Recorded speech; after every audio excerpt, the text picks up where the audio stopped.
Hey bitch nuggets, it's me, the guy who is alive, I guess, and I just figured I'd go over some of the fundamental, basic kind of lore of my D&D setting, because I'm autistic and I felt like it, and I've been feeling pretty good. That's my dog, his name's Teddy, he's evil, he's a monster from the pits of hell, and I love him. Anyways, so the thing about my setting, first of all, it's, there's this trope term called kitchen sink something, like kitchen sink fantasy, where they just kind of cram everything into it, right? They just cram everything. And I definitely do that. I definitely do that. You will find in my setting all sorts of either things that I have made that are inspired by all sorts of weird shit, or my interpretation of copyrighted shit, because it's just a D&D setting, so it doesn't have to follow copyright. I can just, who gives a shit? Yeah. Teddy, you're going to hell.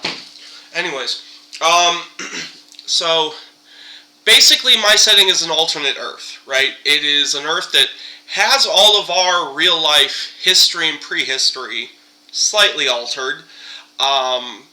In addition to a whole bunch of fantasy shit interlocked with that, and occasionally intersecting, but it's weird, because, among my many interests are history, paleontology, cryptozoology,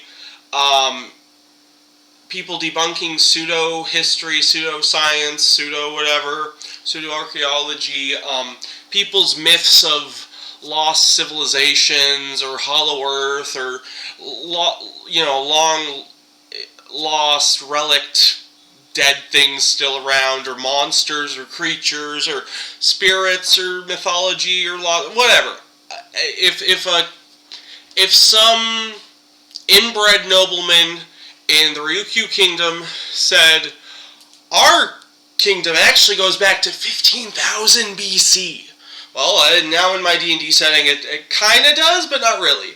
Because the way I look at it is all of these prehistoric and fantastical and magical civilizations, they are just as real in this setting as, Adolf Hitler and Roseanne Barr and Donald Duck and the Tooth Fairy and the various Santa Clauses throughout time, and Jesus, all the different versions of Jesus. You've got conservative white person Jesus, from America Jesus, you don't like that one. There's cool Jesus, there's different Jesuses, there's different aspects of these deities, right? So everyone's religion is kind of true, kind of, sort of, but never exactly. It's always through my bullshit, because that's what making things is. Even when I'm like, oh, I'm going to take this thing from real life, I'm like, okay, well, what do I think of that? I don't know how you can expect anything else from anyone. But, I try not to be a bigot or an asshole. I try to portray people complexly and be a good person. But also, how that intersects with mythology is interesting, because we in the modern day have mythology. People will be like, oh, that's comic books. And kind of. That's definitely informed our way of thinking. Definitely, fiction absolutely infects people's understanding of reality. Most of the myths and cryptids, and Loch Ness Monster comes from King Kong, the Brontosaurus scene, basically. Long story short. Yeah, it's a lot of stuff is like that, where someone will see something in a movie, they see Alien vs. Predator in the 90s or whatever, they're like, what if there were pyramids in Antarctica? And they're like, oh, look, H.P. Lovecraft wrote it. Every conspiracy theorist rips off H.P. Lovecraft. Just pillage that dead racist weirdo. All of his kind of cool, really racist art for our interesting modern mythology that is really stupid. People will often say, oh, Atlantis taught all of these stupid people who didn't know how to do anything. They taught them how to be civilized. It's like, no. Everyone taught themselves. Yeah, people learned, they're like, oh, the Proto-Indo-Europeans, they domesticated the modern horse. It's like, yeah, they did. And the bow tie culture domesticated a different kind of horse 400 years before. And they were both initially just used as cattle. But they're like, oh, that's our, whatever. Like, oh, we taught the primitive savages. It's like, no, they're not you, for one. They're 9 billion bajillion people's ancestors. That's ridiculous. Basically what I'm saying is, I don't like the idea of, oh, our civilization is only possible because it was granted to us by the gods or by the great men. No, that's racist and stupid. But I still want to have those prehistoric civilizations, right? So how do I do that? That's kind of how I've justified that. And also how it, a lot of mythology, modern mythology is conspiracy theories. And some of those are really dangerous. Some of them are like funny, and then if you dig close into it, it's like, who do they think are the reptilians? It's like, the Jews. I usually think it's the Jews because they're racist. Not always. There's lots of people who believe in reptilians who are just like, no, it's not humans, man. The Jews aren't, and I'm sure. It's just a lot of the time, and when you look into the original sources of these things, and I mean, not reptilians in particular, and kinda, but, yeah, it's, because what I mean by that is the modern conspiracy theory of reptilians is, it's kind of ripping off of Conan the Barbarian and H.P. Lovecraft. Definitely racist writers who made those. But I like to take these mythologies and these fictions that I like and kind of remove the racism, right? It's like, okay, there can be a lost civilization of snake men. But if H.P. Lovecraft says, oh, the snake men created he probably didn't say this, but he's like, oh, they created this race, blah, blah, blah. I'm like, no, that's retarded. Snakes didn't make anyone. Snakes made snakes. Snakes make snakes by breeding as a snake. But basically, like, one example I want to give is, like, modern history exists in my setting. But the military technology, specifically the military technology,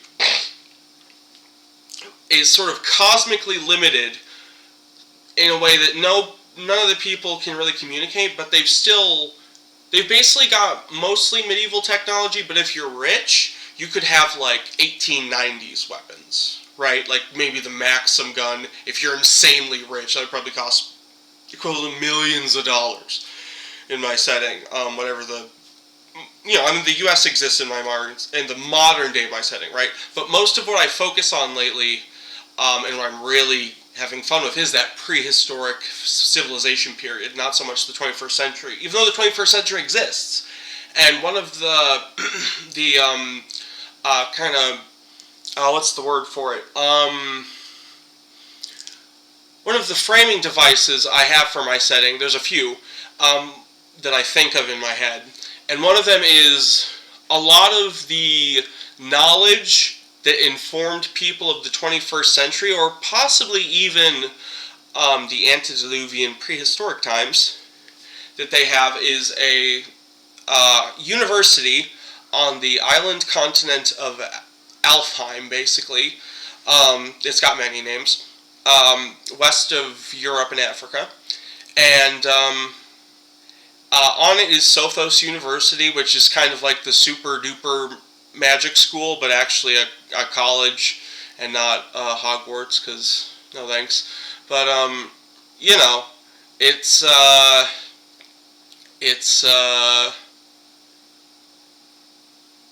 so like a lot of the magical understanding of this fantasy 21st century kind of comes from compiling like humans who have managed incredible science, right? Even with the limits on them, they've still, Apollo 11 still happened, we still landed on the moon, we're still living the kind of life we are today. It's just the military technology is lesser, and maybe the aesthetic of the technology is different, but it's fundamentally the same, really.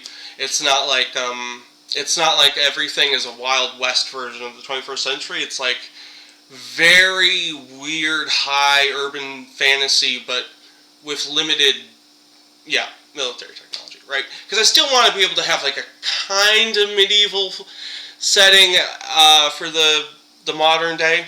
I still want to have that, but I'm fine with Oh, they've got a fucking revolving gun. Or revolving gun. Yeah, like a revolver or a, what's the word? The ones that in the games they do this. They like pull out the thing and then they. What's that? Lever action, I think. Lever action. I love lever action. Or bolt action. You can have bolt action. I love that stuff in video games, so I think it's fine for it to have some place in my setting. But, there's no, like, AK-47s. I mean, well, as far as anyone knows. But, yeah. There's no Uzis, as far as anyone knows. But, there's definitely been periods in the past where technology's happened and shit.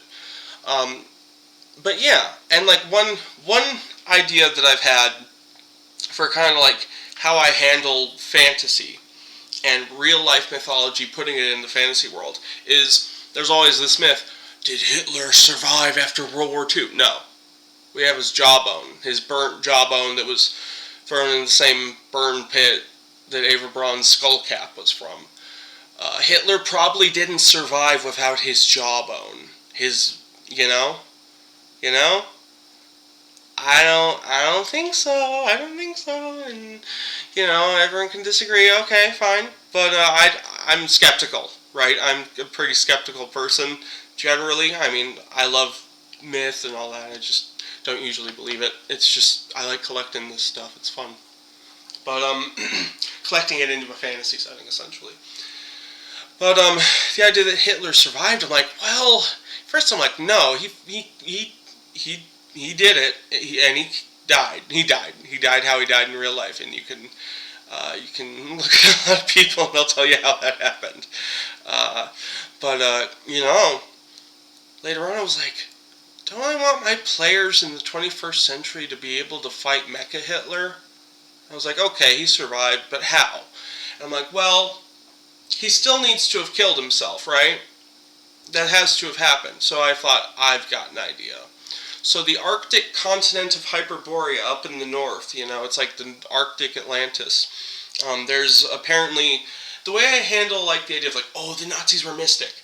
Well, kind of, yeah, that was a part of it, but they weren't actually doing magic, right? The real ones were not really doing magic. But the fictional Nazis who were not taken seriously by the Reich certainly got up to some wacky-ass shit, right? So obviously there's some dude, probably a fictional cohort of Himmler, specifically, because he was very much into the pseudo-archaeology bullshit. He says, oh, I'm gonna go to fucking the continent of Hyperborea. I think it's still there. I think it's hidden from our eyes. He's like, I found this strange book of spells or whatever. I don't know what it was. He's like, I'm gonna get there even though it's hidden. And Himmler's like, well, dude, like, you're not gonna, if you're trying to get to the North Pole, you're just gonna, I'm not sending out money for this, we don't have the money for that right now. He's like, well, I'm gonna do it anyways, and he managed to get to the continent of Elder Hyperborea, and he found some pasty dudes who he seemed to, well, they became Hyperborean fascists, and they're very weird, and they're not Indo-European, they're not European at all. They're a strange, kind of isolated culture of unpronounceable names in the Arctic continent, and so they're not white in like the hero sense. They're like their own thing, and they're like, oh yeah, we like this. And so during, the siege of Berlin, the end of the war for Germany, one of the Hyperborean fascists, a wizard, a racist piece of shit wizard from the bowels of hell, metaphorically, he's probably from the Arctic, is coming down, and he's like, I'm gonna get into Berlin, I'm gonna go to the Reichsfuhrer bunker, and I'm gonna get Hitler out of here. And he fails. He can sense it when he's in Berlin that Hitler's dead. Hitler fucking killed himself. He's like, oh no. And so he uses his evil Satan magic, probably not literally Satan, but his evil dark magic to steal Hitler's soul. Not the poor dog, Not Ava Braun's soul. They go to, well, the dog goes to heaven, but Ava Braun probably goes to hell. I don't know that much about her. But anyways, Hitler doesn't go to hell, and he's like, no, you're coming with me. And he goes back to Hyperborea and basically synthesizes him somewhat of an artificial body that is supported by a mechanical suit. So now you have Mecha Hitler. So that's how I kind of take the, did Hitler die? Yes. Is he still alive? Kind of, but I'm not gonna humor the conspiracy theories that people genuinely have of like, oh yeah, he survived because he was so smart, or blah blah blah, or he lived here, he lived there. I mean, there's stuff that like that actually happened, right? And that's not, I'm not touching that like that. Mengele, in Argentina, I don't think that's not the same. That's just weird. That's like going to D&D.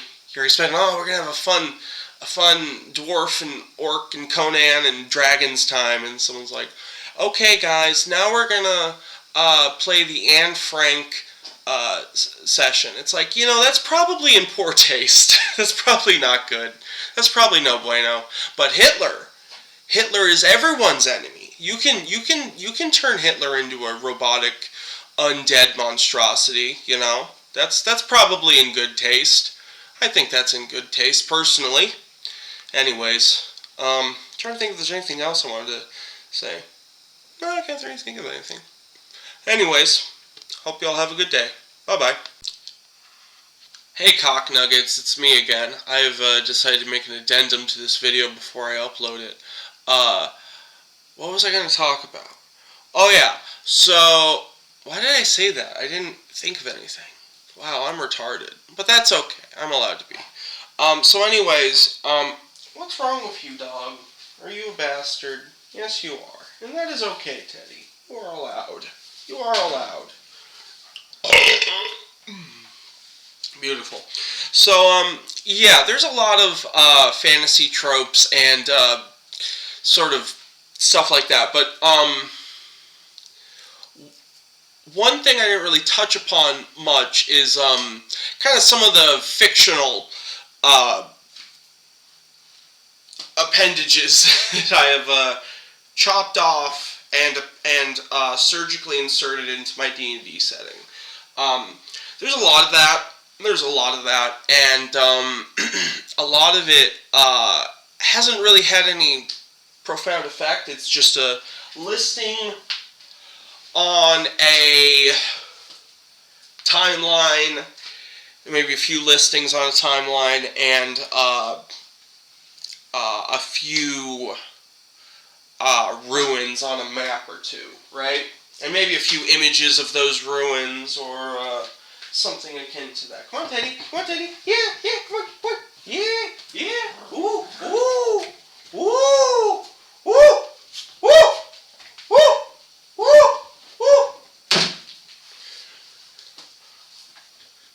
But, here, am I getting a drink?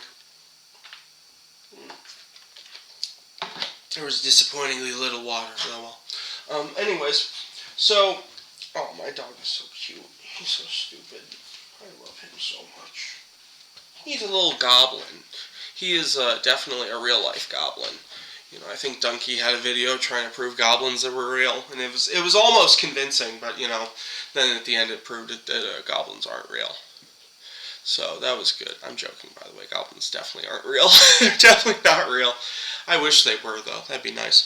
But anyways, yeah, so some of the fiction that I've kind of ripped off from copyright or from the public domain and put into my D&D setting are the following. As far as I can tell, the whole Cthulhu mythos. I mean, not that I've included literally every single thing in there, but, I imagine, I've worked on maps, right, for my setting in this alternate Earth, and, yeah, there's, like, Relaya is somewhere out in the South Pacific, the pyramids in H.P. Lovecraft's At the Mountains of Madness, the Elder Thing pyramids or whatever, those are there,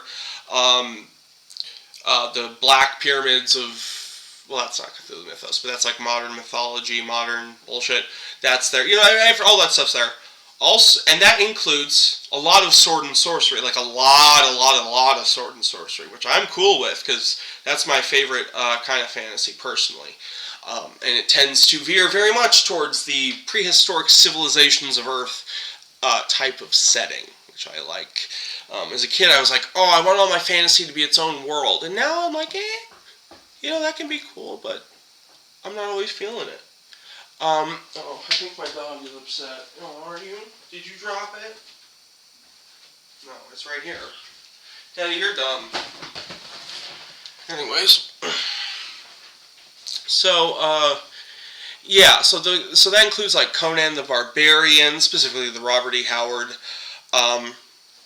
writings of it, and kind of his stuff with that. Includes all sorts of, a lot of stuff.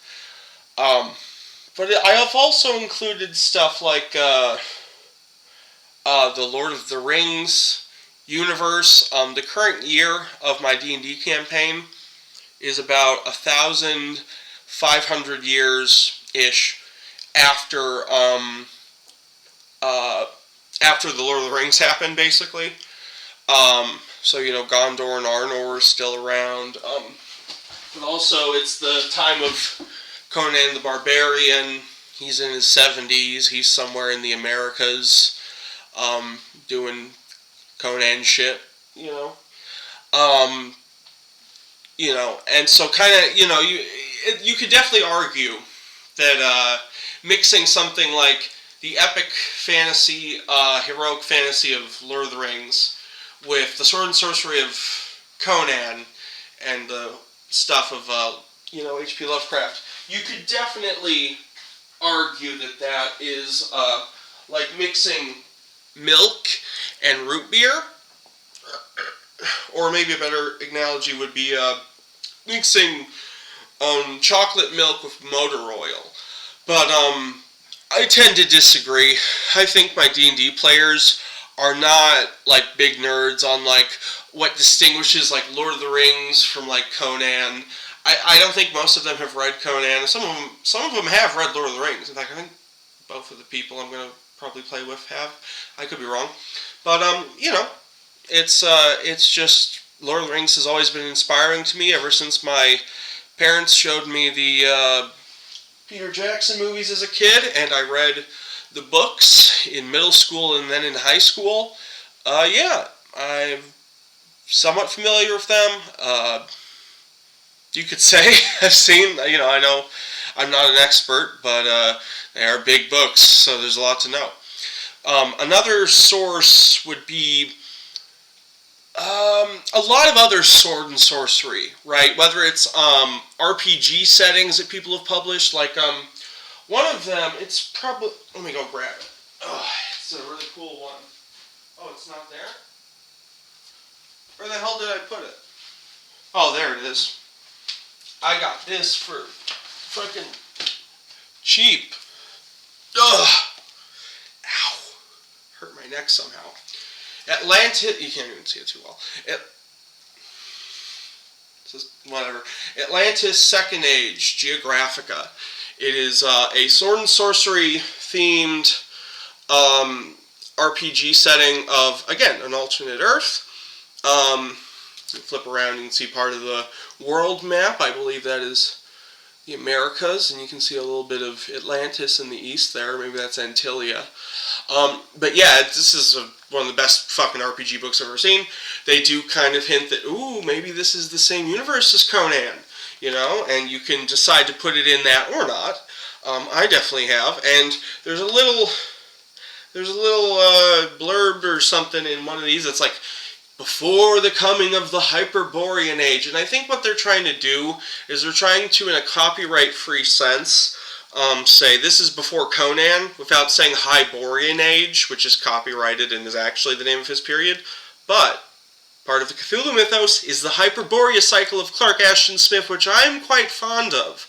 And I'm very fond of the idea that the black West African Atlanteans of this have actually predated the white weirdos of that Arctic continent that now comprises mostly Greenland in the Cthulhu mythos. In my game, it's kind of more Hyperborea, the Arctic, but whatever. Anyways, I love that. I love that, there's sword and sorcery out there that's not horribly racist. That's great. It might sound like a low bar, and it kind of is, but, there's definitely some of this stuff that's, not written in a time when race mixing was illegal. This is really good. I would open it, but I'd fuck it up. Stuff like that, obscure sword and sorcery stories from here or there, real-life myth. Another setting called Primeval Thule, although I don't own that book, so I haven't been able to rip off much of it. God, there's a lot more, isn't there? The whole, 1800s esoteric mystical tradition that people have from, the 1800s, 1900s. People like the Theosophists, people who came after that, Oaspi, A New Bible, all these weird people claiming, there was a previous civilization. I rip it all off. Honestly, and I do try to de-racist all of this racist bullshit. I have even included the 4chan meme of the Fingolian versus Korean hyperwar.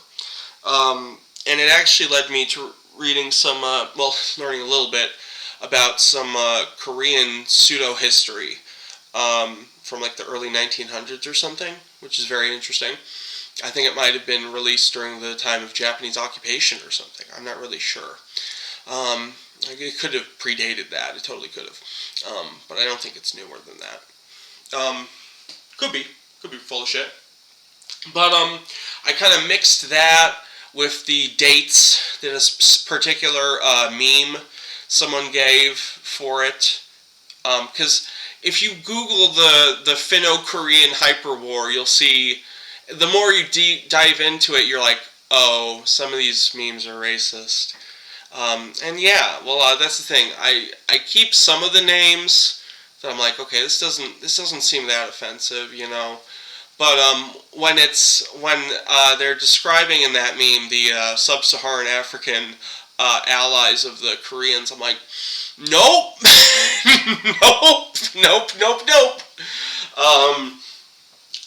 nope. Nope, no. Yeah. So, but I don't think. Oh, Teddy, you're weird. But yeah, I just kind of find anything like that I can find, and if I have to clip the swastikas and the Aryan symbols off of it, then that is fine with me. I don't need that shit anyways. I often, how I interpret those things is often I'll deliberately make them an attack on the original belief. The Nazis say, oh, we came from Atlantis, and I think different Nazis had different dates for it. I'm like, okay, so there was a quote-unquote white-ish group of people that maybe arose on a version of Atlantis at that particular time. Okay, but were they your ancestors? No. Were they Indo-European? No. Were they German? No. Were they European? No. Were they white? They wouldn't say so. They'd be like, I'm Atlantean. I'm whatever the fuck I am. They're not that's the thing. I basically just take the date and what little there is of the description as room to kind of play around and make up my own bullshit. My own perversion of their horrible bullshit. My counter-perversion. Yeah. I like to do that because it's fun. And honestly, collecting all of the pseudo-history claims that I come across in a huge fuck-off timeline, it is a lot of fun. It is a lot of fun. Also, so is my dog. My dog's fun, too. Yeah! Woo! Yeah! He is very cute. He is very, very cute. But yeah. Anyways. I'm trying to think if there's anything else. Fictional inspirations. Definitely when I created this D&D setting initially, it wasn't so alternate Earth. It was kind of a generic, it's another world. But I think that it has changed significantly since then. But there's still a lot of my original stuff from that old setting in there. Like there's my version of high elves and wood elves and tree elves and dark elves and yada yada yada. All that stuff's still there, but yeah, it's just different. And I happen to like it better now that I've kind of grown up and solidified my interest a little bit more and found stuff that really interests me. So yeah. Anyways, hope you have a good day. Bye bye.